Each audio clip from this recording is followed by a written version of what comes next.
जी आपल्या सामर्थ्याने हे जग जिंकून पाहत आहे, आपल्या सामर्थ्याने एका झोपडीला राजवाड्यात परिवर्तन करणारी अद्भुत शक्ती असणारी, आपल्या उदरातून दुसऱ्या नवजीवन देणारी अशी ही मातृशक्ती जी माझ्यासोबत बसली आहे आणि तुमच्या मुलांना जी शिक्षण देते, जे लहानपणी संस्काराचे धडे देते, अशा ह्या शाळेतील ज्या मातृशक्ती आहेत, ज्या शिक्षिका आहेत, तुम्हा सर्वांना माझं शतशत नमन.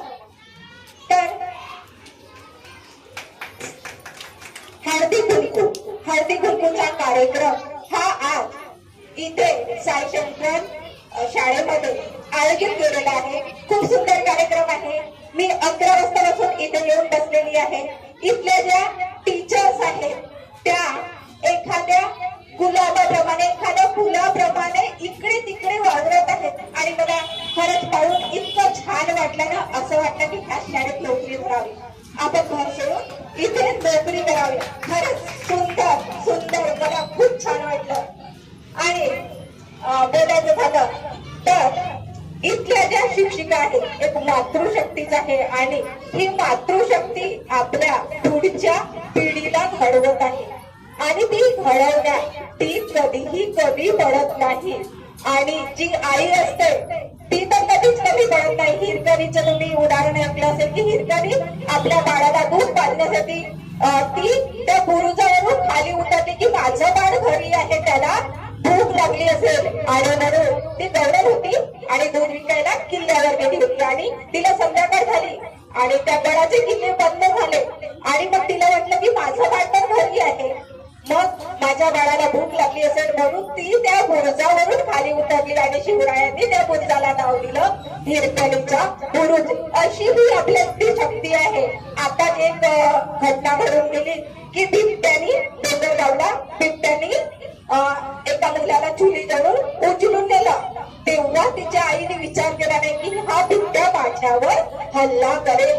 ती त्या आपल्या मुलाला सोडवण्यासाठी पळत गेली, पण तिचे दुर्भाग्य की फक्त त्याचा खालचा वस्त्र तिच्या हातात आला. तरी पण त्या आईने प्रयत्न केला की माझा मुलगा वाचला पाहिजे. अशी अद्भुत शक्ती आपल्या स्त्रीमध्ये आहे आणि ती अद्भुत शक्ती इथेच पाहायला मिळत नाही, तर आपल्या घरात आपण पुरुषापेक्षाही जास्त ताकदीने काम करतो.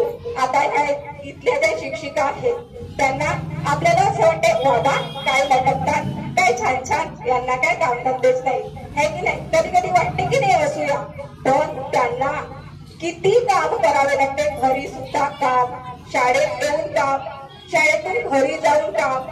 मग घरचा माणूस समजा तो शिक्षक असेल आणि ह्या शिक्षिका असतील आणि ह्या दडून घरी गेल्या तर घरच्या माणूस यांना म्हणेल का अगं चहा घे ग, मी बनवून देतो, तू पण थकली असेल मी पण थकलो, दोघांसाठी आपण चहा बनवूया, असं कधी म्हणतो का? नाही. तर घरची सुद्धा जबाबदारी फक्त तिलाच पेलवायची असते.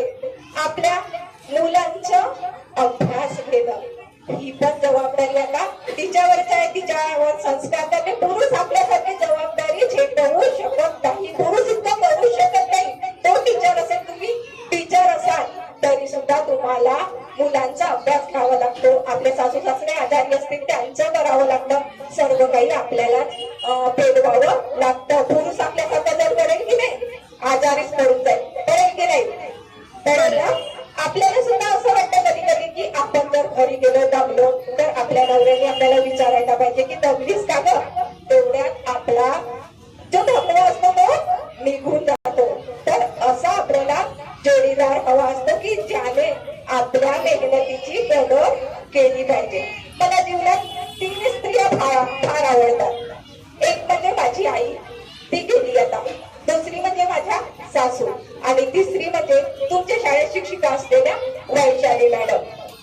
तिच्या चेहऱ्यावर सतत हसणं असतं, हास्य असतं, नेहमी हसत असते. कधी तुम्ही तिला असं बघितलं नसेल की ती रडकुंडीला आलेली आहे किंवा कोणावर रागवलेली आहे किंवा आपल्या घरचा राग किंवा घरचं दुःख तिने शाळेत आणलं असेल. आणि ती इतकी प्रेमळ आहे की मला वाटतं की इथे नर्सरीचा जो वर्ग आहे तो नेहमी तिच्याकडेच असतो. एवढी ती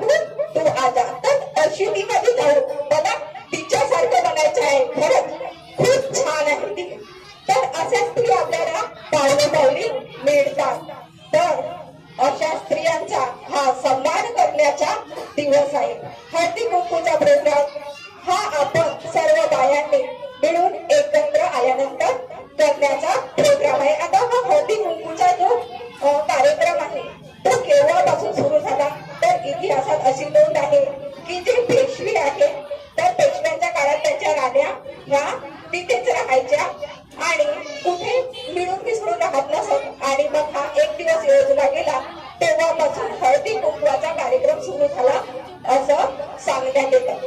आधी ज्या लेडीज होत्या त्या घरच्या घरी राहायच्या, कुठे बाहेर निघत नव्हत्या आणि मग ह्या हळदी कुंकूच्याच निमित्ताने त्या बाहेर निघायला लागल्या.